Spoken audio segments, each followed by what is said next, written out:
Ngayon naman mga boss is magbibigay tayo ng review patungkol sa ating clutch assay ng pang PCX 160. So ito po ay pang PCX 160. So bibigyan lang natin to ng review mga boss based po sa aking experience for almost 1 month. Usapan natin dito sa clutch lining niya mga boss is hindi po talaga lapat sa clutch bell. Hindi po lapat lahat sa clutch bell mga boss. Kung nakikita nyo is kalahati lang yung kapit niya. Kapag nailapat natin dito sa clutch bell, ayan, is hanggang dito lang talaga yung kapit niya.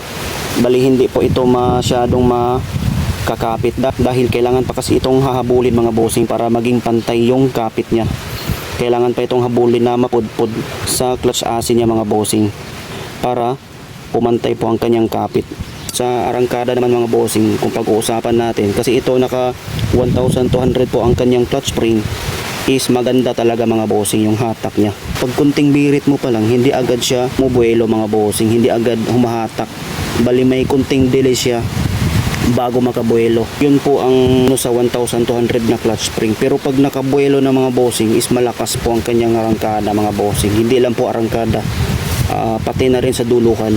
Kasi nakadepende po yan sa dulo sa grams ng bola mga bossing. Legit po itong nabili natin na pang PCX na clutch assay. Dahil sa kanyang 1,200 na clutch spring is malakas po ang kanyang hatak. So yun nga, sinasabi ko kanina is medyo delay lang talaga. Kapag piniga mo konti, medyo makakaramdam pa kayo ng konting delay.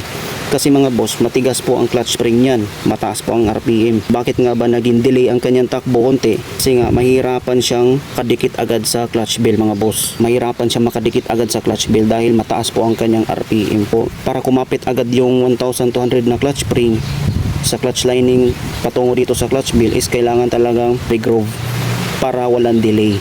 Yun lang mga boss. Kaya yung iba na mga nag 1,200 clutch spring is nire-regroove nila itong clutch bell mga bossing para kumakapit agad. Kasi kapag ganito lang na plain ang ating clutch bell stock is makakaramdam ka talaga ng delay. So except lang sa 1,000 na RPM is diretso kapit agad mga boss. Kasi medyo malambot lang naman yung spring sa 1,000 RPM, kapit agad. Dito sa clutch spring niya na 1,200 is medyo makakaramdam ka ng konting delay. Dahil nga sa sinabi ko kanina, dahil matigas po ang kanyang spring, delay po ang kanyang pagkapit mga bossing at dumudulas dahil nga hindi pa naka-regroove ang ating clutch bell mga bossing, kaya nakaramdam kayo ng delay. Pero malakas po sa duluhan mga bossing pag maayos lang ang pagtimpla nyo sa ula.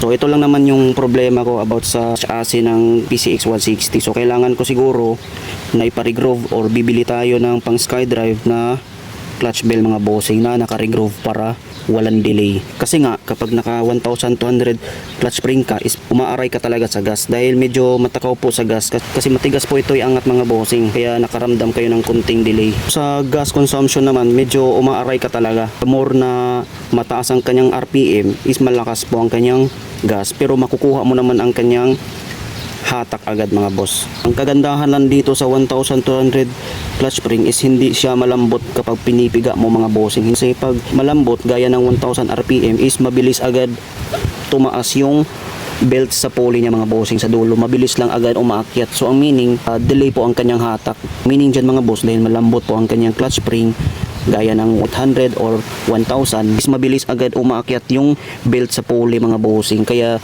nagkakaroon siya ng delay sa arangkada. Dito naman sa 1,200 RPM, ang kagandahan lang nito mga bossing, hindi agad umaakyat yung belt patungo sa taas ng pulley mga bossing. Hindi agad umaakyat, hindi po siya ganon kalambot, kaya may hatak talaga. Medyo hindi siya ganon kalambot mga boss kapag pinipiga mo yung throttle mga bossing dahil dito sa 1,200 RPM, at hindi agad umaakyat yung belt patungo sa taas ng pulley mga bossing, kaya nagkaroon siya ng mabilis na pag-arangkada dahil dito sa clutch spring na 1,200. Pero kapag sa flyball naman kayo mag-a-adjust, papalit kayo ng magaan na bula, is wala na po yung dulo mga bossing. Bale, puro na lang po hiyaw. Kaya dito sa akin is naka 17 grams po ako straight, at saka may pa-tuning washer. 17 grams, medyo delay po yan mga bossing pag binirit mo. Kapag nag 1,200 clutch spring ka, is hindi agad lumulubog yung throttle mga bossing kapag ito yung gamit mo.